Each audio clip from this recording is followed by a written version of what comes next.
Hi everybody, it's Krish Kandaya here, and like you, my heart is breaking for the terrible situation that's unfolding in Israel and Gaza right now. My heart is particularly for the children caught in the middle of this, whether that's children who are grieving the murder of their siblings or parents, or families that are just living in fear, wondering what is going to happen to their kidnapped children.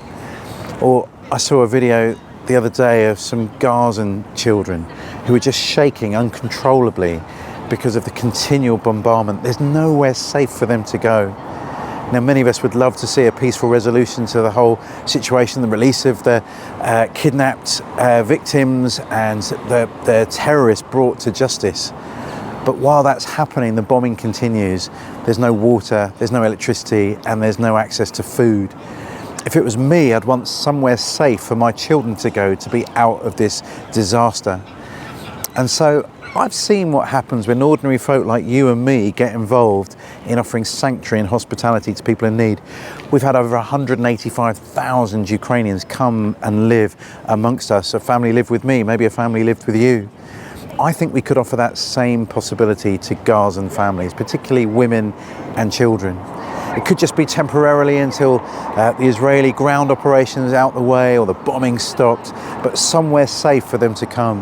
At the moment, it doesn't seem many of the surrounding countries are willing or able to take them. So wouldn't it be great if we in the UK could step forward and say, look, we'll take some, maybe the first 1,000 women and children that need to come to safety. Now listen, this is only for those that want to come. This isn't some clever scheme to get Palestinians out of Gaza. This is a humanitarian evacuation. And I think it would make a big difference if many of us were to pledge that we'd be willing to do that. Currently there's no scheme, it's not possible. But wouldn't it send a strong signal to our government that we, the British public, are willing to recognise the dignity and humanity of those civilians caught in this? And just as we'd want for our own children to be safe, if we were in their situation, we're going to offer that same possibility to Gazan mothers and children. If that's you, can you let me know? Just fill in the form below.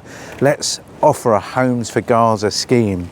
I'll present your offering to the government. Say, look, the nation's willing to do it, but I need your support to be able to make that offer.